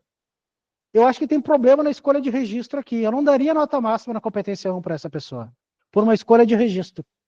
Ou ele diz assim, ó, lá no começo, o ciclo do ouro acarretou o aumento do número de escravos. Primeiro que escravos é uma expressão errada, escravizados, né? Porque escravo parece que é uma condição natural. Tu nasceu escravo. Não, tu é escravizado, alguém te era isso, alguém faz isso. Então, escravizado é uma expressão mais correta do que escravo. Escravo remete a quase... E a palavra escravo, ela tinha uma conotação religiosa, inclusive a igreja fomentava e instigava isso, né? Quer perguntar ou só estralou os dedos? Tem vários casos, né? Então, aonde que ele usou? Não, aquilo ali é um travessão, né? Tá, isso aqui é um aposto, mas eu vou explicar depois em outro momento, tá? Senão vai... Isso aí é um aposto, é quando tu faz uma explicação, tu usa entre travessão ou entre vírgula, entre parênteses. Isso aqui poderia ser travessão, poderia ser vírgula, ou poderia ser parênteses. Mas depois eu explico mais na frente, tá? Ó, eu acho que aqui, ó, trazido com graves diferenças culturais. Eu não acho que a palavra graves aqui, com significativas diferenças culturais. Diferença cultural não é uma coisa em si grave. Essa palavra que eu achei que ele errou, ó, diante desse cenário exposto, as políticas públicas ineficazes possibilitar parece alguma coisa positiva. Como é que seria uma palavra melhor, que possibilitam a desvalorização? As políticas públicas ineficazes possibilitam a desvalorização do legado. Elas geram, acarretam, não é melhor? Elas geram a desvalorização, elas produzem a desvalorização. Desvalorização não é possibilita, vem de possibilidade. Então tem uma escolha de registro aqui. Acho que eu sou mais exigente que os corretores do Enem. E eu sou mesmo. A desvalorização do legado africano no país, uma vez que eles impedem o estabelecimento concreto de uma revisão histórica pautada em mais oportunidades, proteção e visibilidade para pessoas pretas. Consoante sociólogo Durkheim, uma sociedade sem regras claras, sem valores e sem limites encontram-se em estado de anomia social. Decorou essa frase também. As pessoas adoram colocar o Durkheim. Nesse sentido sociológico, esse estado anômico pode ser observado na realidade brasileira, na cotidiana, na medida em que as políticas públicas ineficazes permitem o desprezo e desrespeito com as religiões de matriz africana, a desassistência em áreas quilombolas e a ausência de representatividade em propagandas, por exemplo. Com base nisso, uma mudança urgente e pragmática deve ser realizada, visando a transformação dessa conjuntura, de modo a não só valorizar a herança africana no país, como também a protegê-la. Aqui tem um erro gramatical, a protegê-la. Esse a é igual a esse lá, que é o mesmo sentido. Também protegê-la ou a proteger. Tem um erro, e a pessoa deu nota máxima com um desvio, quer dizer, tem erros também de concordância nesse texto. Ó, de novo o nosso ademais, ó. Ademais, pode ser o nome do filho de vocês, o seu ademais. As falhas educacionais também constituem um importante fator que aprofunda o descaso com o legado africano no Brasil. Segundo o filósofo Immanuel Kant, o homem é aquilo que a educação faz dele. Nem sei se o Kant falou isso uma vez na vida. O Kant é um dos filósofos mais difíceis de ler. Talvez é o filósofo mais difícil de ler. Então, qualquer pessoa que estudou filosofia sabe que um cara meteu Kant aqui, normalmente Tá forçando a barra. Mas em bom. É muito difícil de entender Kant. A gente tem cadeiras na faculdade só sobre Kant. Crítica da ração pura, metafísica dos costumes. Tu lê um livro do começo ao fim na cadeira, para tentar entender com o professor, com os colegas. Tu lê um livro, a cadeira é ler um livro. É bem puxado. Eu acho que a gente tem que baixar um pouco a régua, assim, quando a gente vai corrigir, assim, a redação. Eu não vou exigir isso de vocês, que vocês dominem Kant, não é isso. Mas a gente tem que dominar mais o nosso repertório, saber um pouco mais dele. Não pode ser uma coisa assim, que eu só copiei da internet. Que ele vai ficar muito perdido. Sobre esse prisma filosófico, o primeiro era o prisma sociológico, né? Agora o prisma dele é filosófico. Vocês viram que ele faz o mesmo modelo? Estão percebendo isso? Que ele primeiro mete o prisma do sociólogo Durkheim e agora do Kant. Essas falhas educacionais solidificam mentalidades alienadas na população, potencializando preconceitos e ratificando equívocos concernentes à cultura africana no país. Nesse viés, a própria formação do cidadão brasileiro, no que tange a África e a sua herança, é maculada por noções desprovidas de veracidade e etnocêntricas, corroborando a desvalorização da pluralidade das raízes africanas, presente em campos variados, como o gastronômico, a dança e a religião, representando perspectivas pelo acarajé, pelo tambor de crioula e pelo candomblé. Eu acho que aqui eu já tiraria a nota da competência 3, porque ele está usando exatamente a estereotipação para argumentar aqui, né? Ele está indo exatamente por um dos textos fala sobre a estereotipação, né?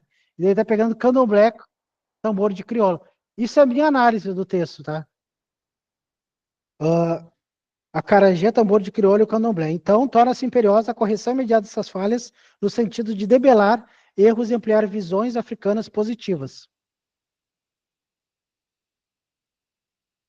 Infere-se, portanto, que as políticas públicas ineficazes e as falhas educacionais configuram-se como dois desafios para a valorização da herança africana no Brasil. Nessa ótica, o governo federal, órgão máximo responsável pela ordem social, deve ampliar as políticas públicas, o que ele deve fazer, quem faz o governo federal, torna-se mais por intermédio de uma aliança com o governo estadual, detalhada, ó, com a finalidade, com o objetivo de aumentar a produção e oportunidade das pessoas pretas. Sobrou linha de novo, o governo federal também deve corrigir as falhas educacionais por meio da mídia, grande divulgadora, da escola, a fim de mitigar equívocos, com o objetivo. Logo, o país possuirá uma estrutura, qual é a consequência para dialogar com a herança africana, longe de padronização impositiva ocorrida durante o ciclo do ouro, encerrou referindo ao texto. É uma receitinha, a pessoa está toda ela como um receituário de texto. É possível a gente fazer? É, né? Então, vamos lá. Dúvidas até aqui? Perguntas?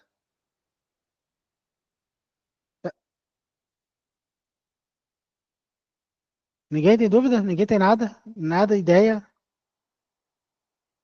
Tá, fala. A mão levantada, fala aí.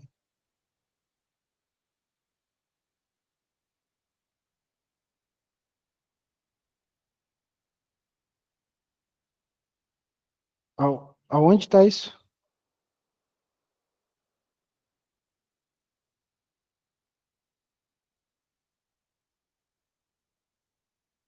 Aham, sim. Também tem um erro aqui da conjugação verbal, exatamente. Tem erros e pode tirar nota máxima. Nem eu tinha visto isso aqui. Fala.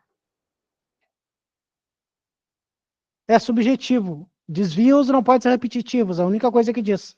Se tivesse mais um verbo errado aqui, eu acho que o registro dele tem 2 erros. Eu não daria nota máxima mais. A colega vai falar ou não?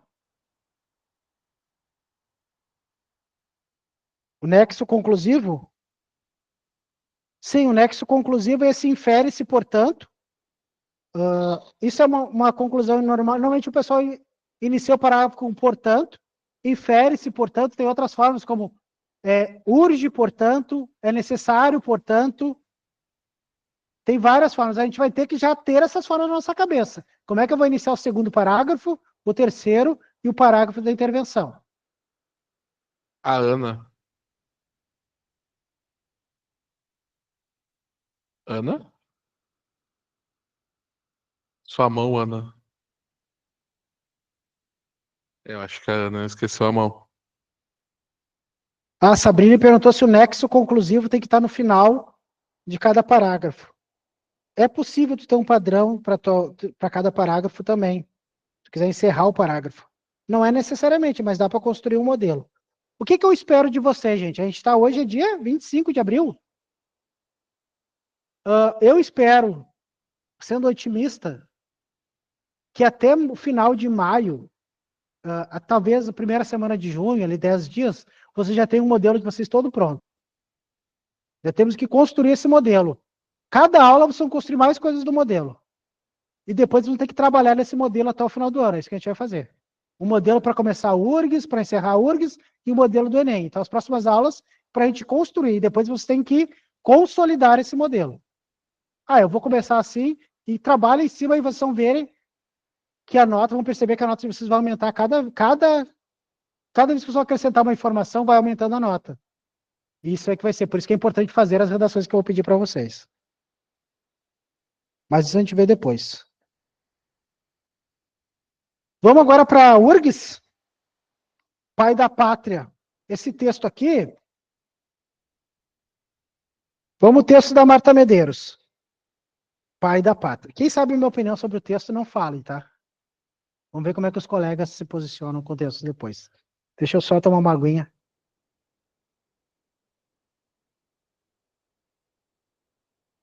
Pense o seguinte, pessoal, vocês estão aqui, sexta-noite, vocês estão dando uma postura completamente diferente sobre as escolhas das vidas de vocês e os esforços. Então, isso vai valer a pena. Acreditem nisso que vai valer a pena sim. Eu acho que tem questões da vida que a gente não controla, mas tem questões que às vezes é escolha. Tem aluno que resolveu ir para casa, ir para festa, enfim, que deixou, eu vou olhar a aula amanhã e não olha mais, e aí vai atropelando as coisas. Então, se não tem essa disciplina, venho na aula ao vivo, assiste ao vivo, ou vem presencial. Quantos a gente tem no EAD? 280. 280. Ontem eu tinha 370 na aula. Quer dizer, 90 alunos resolveram não assistir a aula hoje. Infelizmente, são escolhas, tá? Vamos lá. Pai da Pátria, o texto de 2018. Vamos lá, vamos ler o texto junto. O termo vem do latim pater, patria, e simboliza o papel de determinada personalidade na formação da unidade nacional e de sua independência. O nosso pai da pátria não é um, mas dois, Dom Pedro I e José Bonifácio. Cada nação tem o seu, que serve de modelo de heroísmo e dignidade. O pai da pátria está acima de nós, como uma família tradicional, não em valor, que valorosos somos todos, mas em representatividade. O pai da pátria poderia, inclusive, ser o epíteto de todo chefe do executivo, não fosse, especialmente no nosso caso, uma piada. Há pesquisa séria sobre a importância de ter um pai reconhecido em certidão. O Brasil, de forma simbólica, tem os dois já citados, mas na prática é como se fôssemos filhos de um pai fantasma, que não nos deu o senso de inclusão familiar, de responsabilidade e de orgulho, deixando-nos à deriva. Quem me dera ser crente, confiante, crédula, não é crente, que também é o sinônimo, né? Quem me dera ser crédula, confiante, do tipo que admite estarmos em meio a uma crise medonha, mas que dela brotará um estado maior, melhor. Já fui assim, otimista, mas o tempo passou e cobrou-me alguma lucidez e coragem para encarar a realidade. Agora não é mais me dada a alternativa de embarcar num faz de conta, acreditar em ter devaneios. O fato é que sempre estivemos irremediavelmente lascados, pois desde que a nossa história começou, 1500, foi um tropeço atrás do outro. Um país descoberto por engano, por causa de uns ventos inesperados que conduziram as caravelas para outros destinos, que não a Índia, e foram parar aqui sem querer. E quem dá importância ao que foi sem querer? Descuidos não são levados a sério. Nunca fomos e jamais seremos a primeira opção, nem para nós mesmos. O Brasil é um acidente de percurso do qual se tenta tirar alguma vantagem para que o engano de rota não resulte em total perda de tempo. Se você discorda, se ainda acredita que um dia seremos um país íntegro, digno, consistente, me declaro invejosa da sua fé. Sou uma ratazana descrente que não abandona o navio porque tem parentes no convés, apenas por isso. Sorte a minha e provavelmente a sua, que colecionamos algumas vitórias particulares. amigos fiéis, o gosto pela música, amar e ser amado, gozar de boa saúde, poder ir ao cinema de vez em quando, não ter vergonha do passado e acreditar-se merecedor de um banho de sol, de um banho de mar, de um banho de chuva, essas trivialidades naturais que mantêm o corpo e a alma azeitados. A vida vale a pena em sua simplicidade, aquela que ainda comove, pois rara. Não nos gabemos, pois ainda que nossa família nuclear e nossa trajetória pessoal não nos envergonhem, somos todos habitantes de uma pátria órfã. Meu celular morreu a bateria, eu não sei mais o que o pessoal está falando. E aí, pessoal, o que vocês têm para falar sobre... Vocês, o que a prova da URGS pediu? Vocês podem concordar integralmente, apenas parcialmente, pode discordar integralmente ou parcialmente. Foi o que a colega falou no começo da aula, que às vezes é mais fácil concordar integralmente ou discordar integralmente. Claro que normalmente as pessoas têm uma posição no meio termo. E aí, o que vocês têm para falar sobre esse texto? Quem concorda com o texto? Ninguém quer levantar a mão, ninguém que se atira. Quem discorda do texto? Quem não acha bosta nenhuma? É isso aí. E aí, ninguém quer falar nada?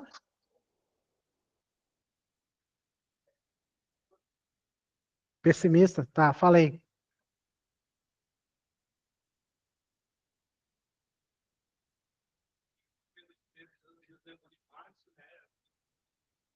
Eles são representantes só de uma certa parte, talvez até pequena, assim, prejudicavelmente.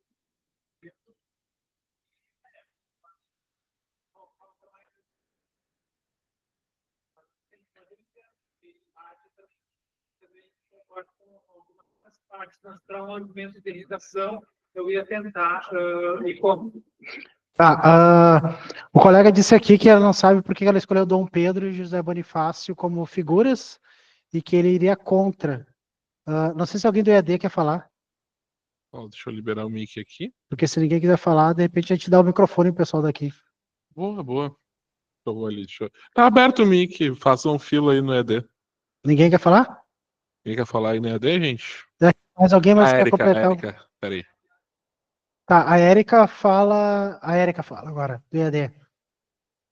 Não me julguem, tá? Mas a gente vai te julgar. Eu acho que eu tô no meio termo. Eu concordo com a parte que ele diz sobre a gente ter sido um acidente de percurso, uma vantagem, termos no passado, né, que não nos beneficia em nada, não nos ajudou em muitas coisas, né, hoje em dia, e que levantou questões de luta. Questões que nós temos que procurar resolver, entendeu?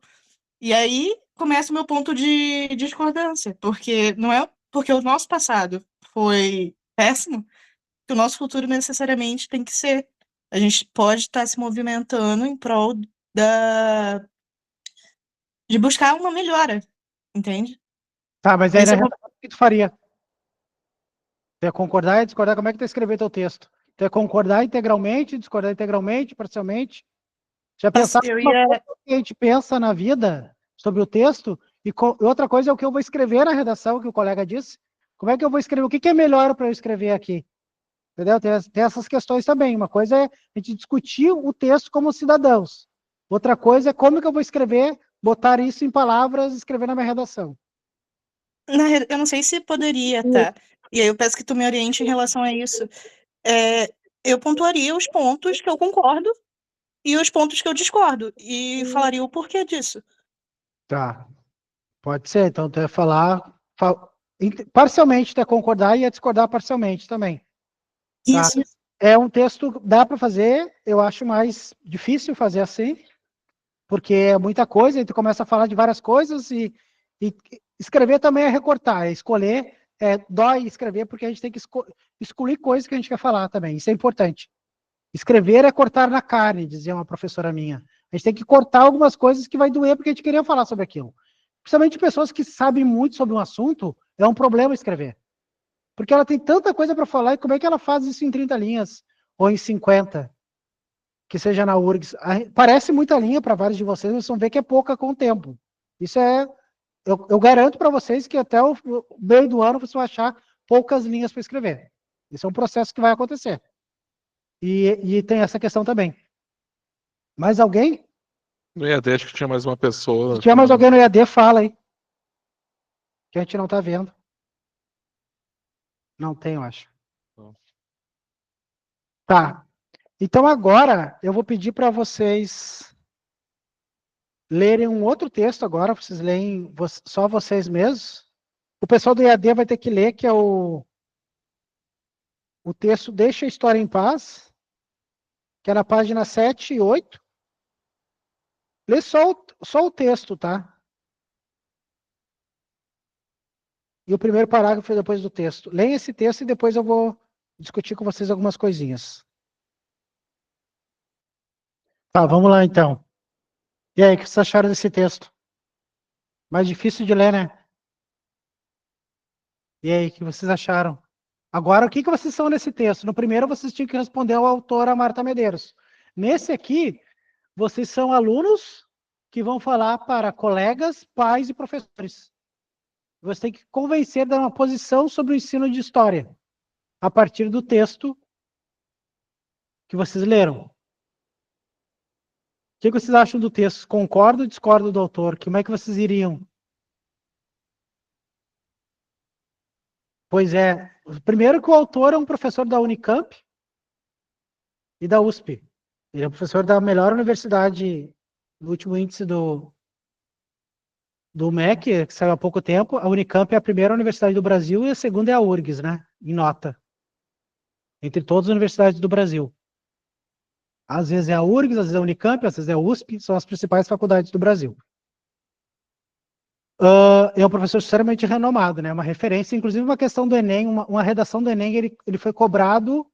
Teve uma redação do Enem, que eu não lembro se 2005 ou 2006, que o texto era dele. Sobre uma outra temática também era um texto dele. Pois é, mas eu acho um texto mais que a gente tem que mergulhar mais, tem que ler mais de uma vez, tem que ler várias vezes para entender esse texto, né?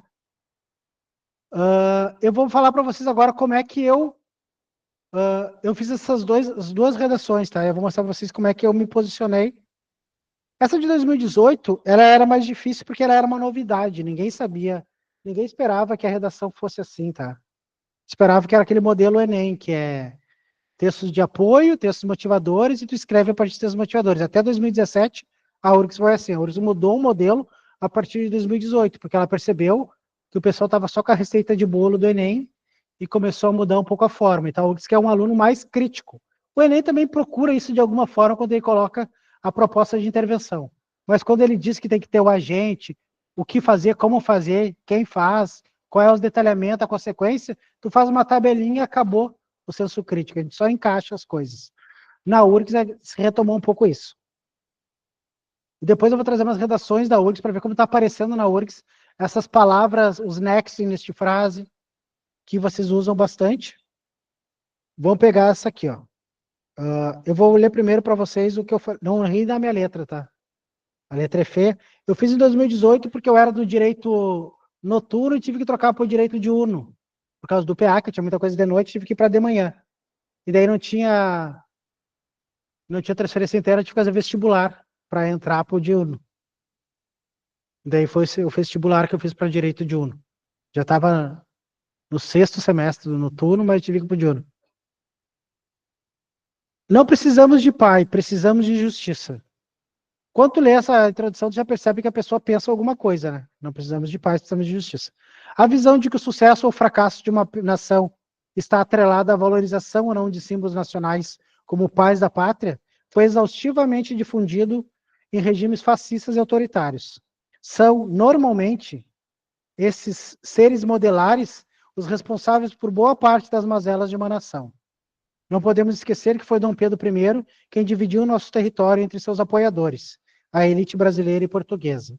Isto é, a corrupção brasileira é fruto de uma nação a qual foi literalmente entregue aos amigos do rei, excluindo a maioria da população brasileira dos bens materiais e sociais. O grande problema do Brasil não é a falta de exemplos de conduta, pelo contrário, nosso câncer é exatamente essa relação iconoclasta. Sérgio Buarque de Holanda escreveu em Raízes do Brasil sobre nossa relação de subordinação e cordialidade com a elite de nosso país, cujas consequências são o clientelismo e a corrupção. Dizer que não somos nossa primeira que não somos nossa primeira opção e que abandonaria o barco se não fosse a família é afirmar, no fundo, que possui opção. A partir disso, uma reflexão far-se-á necessária. Qual parcela da população possui a opção de sair do país? Quantos podem ir ao cinema, à praia e pensar em lazer? A resposta aponta para o verdadeiro problema nacional, a desigualdade social. Não se pode falar em dignidade sem considerar em seu sentido lato. Ter dignidade é ter educação, trabalho, saúde de qualidade. Esses são os verdadeiros símbolos pelos quais devemos lutar. E viva a revolução! Não precisamos de heróis ou de exemplos de família tradicional, visto que muitas famílias nem possuem a estrutura família de margarina, pai, mãe e filhos felizes. Também não precisamos ser nihilistas. A solução dos nossos problemas dar-se-á necessariamente pela alteridade e pela justiça social, condições sine qua non para uma nação melhor. É mistério observar que possuímos 500 anos, entretanto, de esquecimento dos mais pobres. Então, eu até achava que algumas coisas ela podia ter razão. Primeiro, que eu tenho um ranço com a Marta Medeiros. E segundo, é a classe média falando dos problemas do Brasil. É a legítima classe média. E eu até poderia concordar em alguns aspectos que eu acho que é importante símbolos, mas resgatar outros símbolos, não esses que foram responsáveis por vários problemas da nossa nação, como Dom Pedro, assim como qualquer outro governante do país. Então, quais são os símbolos? Por que esse símbolo não pode ser Zumbi, não pode ser Luiz Gama? Por que não pode ser Paulo Freire? Por que os símbolos têm que ser esses aí que ele está falando? É o que tu mostra uma ideia de nação também. Então, é uma redação que tem que ficar claro o teu posicionamento do começo ao fim. Isso é muito importante. E para mim, quando eu fiz essa redação, era um pouco uma coisa nova. Eu me deparei com a redação junto com os alunos. Que texto que o Enem vai pedir? E isso foi, eu só vou ligar a 25 a nota máxima. Eu tirei acho que 24,3, 24,4. Gente, só para deixar claro para vocês que na URGS, tirar essa nota, agora vamos falar sobre a nota de agora, né? Tirar acima de 12 na URGS já é muito difícil, tá? Só para deixar bem claro isso. Acima de 11 já é uma nota bem boa. Quem tirar 13 é uma redação. É difícil tirar 13 na URGS. 14, então, é muito difícil. Fala. Oi? Não, não usei. Não usei, mas eu acho que no Enem eu usaria. Olha, tu perceber, tu vai ver que meu primeiro parágrafo aqui deu 16 linhas. Não é assim que vocês fazem parágrafo, né? É que não existe essa regra, gente. É uma coisa artificial isso. O que importa... E outro parágrafo aqui deu, sei lá, bem menos linha o seu parágrafo de desenvolvimento. Não tem nada decorado aqui, na verdade. Foi só argumentação mesmo. Mas pode ser decorado, não precisa ser só assim, tá? A URGS te permite mais liberdade, ela não se preocupa tanto. O que importa é que os parágrafos sejam autônomos. Autônomo quer dizer que tem uma unidade de sentido em cada um dos parágrafos, mas não tem nada decorado. Já o ano retrasado, esse que vocês leram agora, eu fiz também, só que agora eu fiz vida louca, né? Eu fiz só para ver como é que estava o vestibular. Porque eu não ia passar nenhum curso, esse aqui eu queria passar, eu precisava trocar de turno do direito. Mas no ano retrasado eu fiz até para ciências sociais, eu passei, mas eu não me inscrevi, não matriculei, eu só ia fazer. Só que o problema da URGS tem que fazer os 2 dias, né? Isso é bem ruim. O Enem, um dia só eles ainda corrigem a redação. Na URGS, não. E eu fiz para ver como é que eu fui uma prova mais experimental. Eu vou mostrar para vocês como é que eu escrevi sobre... vão rir da minha letra. É bonita a minha letra, né? Muito bonita, né? Linda, olha. O Henrique, que letra. A minha letra é muito bonita. Olha, eu fico orgulhoso da minha letra. Que desgraça. 2 desgraçados, então. Hieróglifos. Pode falar, fala bastante. Fala. Eu vou falar para vocês que isso é sério. Eu faço caligrafia se eu fazer uma prova antes. Isso é com caligrafia, tá? Eu faço caligrafia porque eu acho importante. A letra tem que ser legível. Letra bonita não quer dizer absolutamente nada, né? Mas ela tem que ser legível. Mas para mim é muito difícil a letra ser legível. Porque primeiro a gente não escreve mais, né? Tudo é digitado, tudo é... Então é complicadíssimo. Cada vez a gente perde menos essa técnica. Então, às vezes, eu recomendo mesmo. Porque eu, por exemplo, para não ficar muito feia a minha letra, às vezes eu perco meia hora para passar limpo uma redação. 40 minutos é muito tempo. Isso a gente tem que considerar também. Esse aqui foi a caneta que estava pior, não era que a minha letra piorou. De 2018 para 2024, a minha letra... Talvez daqui a pouco eu vou ficar sem escrita. Vamos lá, olha só. Essa é a que vocês leram agora do aluno que fala para os colegas, para os pais e os professores. A letra de médica. A minha esposa é médica, mas a letra dela é bonita. A vida é uma ironia, né? Era para ela ter a letra desgraçada e eu ter a letra... Eu gostei do tá só a alma da letra. Como é que é? Tá só a alma da letra. O resto ficou com lágrimas. E eu vou te falar que eu me esforcei muito para sair isso. No Enem, eu acho mais importante caprichar na letra, gente, porque a correção do Enem é bem superficial. Saber que as pessoas pegam na tela do computador, tem um login, aparecem as correções, e tu vai meio... Eu já corrigi a prova do Enem, não é uma correção tão aprofundada assim. Então, aparecendo as coisas que tem que aparecer, já é um grande sinal. Por isso que eu acho que no Enem a gente pode cuidar um pouco mais disso. Vamos lá. Os leões estão falando. Se tu ler essa introdução, esse título, vai chamar atenção, não vai? Como assim os leões estão falando? O que tem a ver? Eu estou fazendo e 3 pontinhos. Ai, como eu sou misterioso. Prezados alunos, pais e professores. Gosto muito de um ditado que diz que um idiota calado não é descoberto. Sinto-me assim nessa situação, mas também sentiria-me se quisesse dizer a um médico como operar ou ao engenheiro como construir um prédio. Por isso, defendo que essa definição deva ser responsabilidade dos historiadores.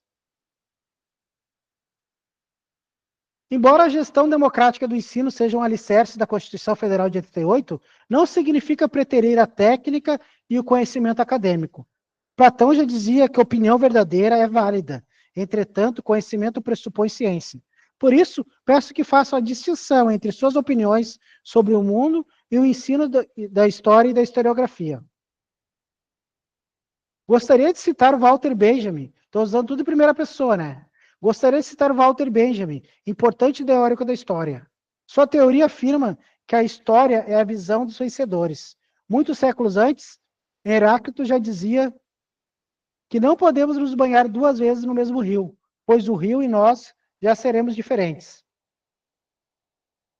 Nem eu entendo. Imagino que não tenham entendido, pois não tiveram as aulas de história que nossos professores nos propiciaram. Mas é basicamente o que o autor quer dizer com respeitar a historicidade do historiador. Ou seja, a análise histórica depende do ponto de vista de quem observa e do momento histórico.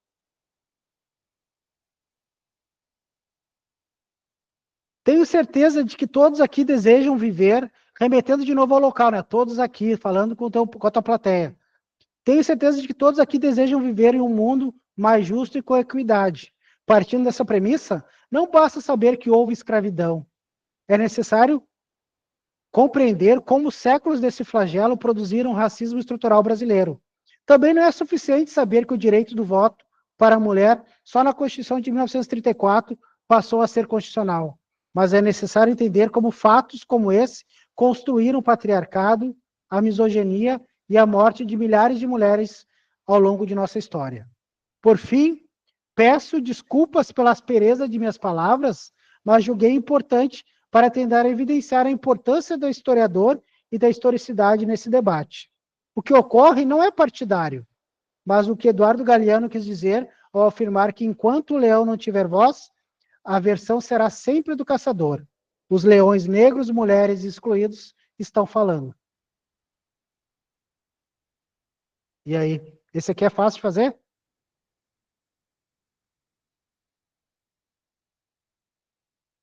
E pode, é isso que eu quero mostrar para vocês na URGS, vocês podem, vocês têm essa liberdade para usar o texto mais livre.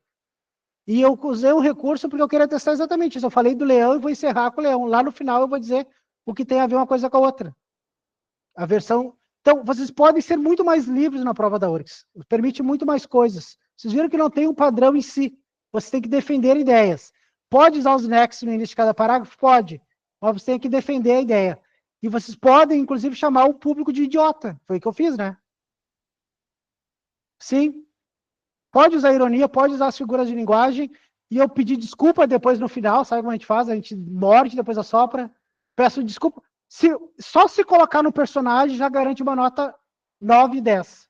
Só entrar no personagem. Então, um aluno falando para aquelas pessoas. Pedir até desculpa para eles. Vocês podem fazer isso. Entrem no personagem o máximo que vocês puderem. Isso vai ser uma nota boa. E depois as técnicas, nós vamos construindo. Pessoal, eu vou mandar para vocês... Eu vou mandar para vocês o manual do Enem de 2024, se quiserem dar uma lida. Depois, mais para frente, eu vou mandar o manual de correção da URGS. E na semana que vem, tudo indica que não vai haver feriadão na URGS. Não havendo feriadão, nós vamos ter a aula dia 2, tá? E aí, no dia 2, já vai ser produzida a primeira redação com as introduções do Enem e proposta de intervenção. Então, por enquanto é isso, pessoal. Valeu. Muito obrigado. Os materiais eu botei no Class, tá? Vai junto com a aula redação mesmo. Oi? Foi 14,7 de 15.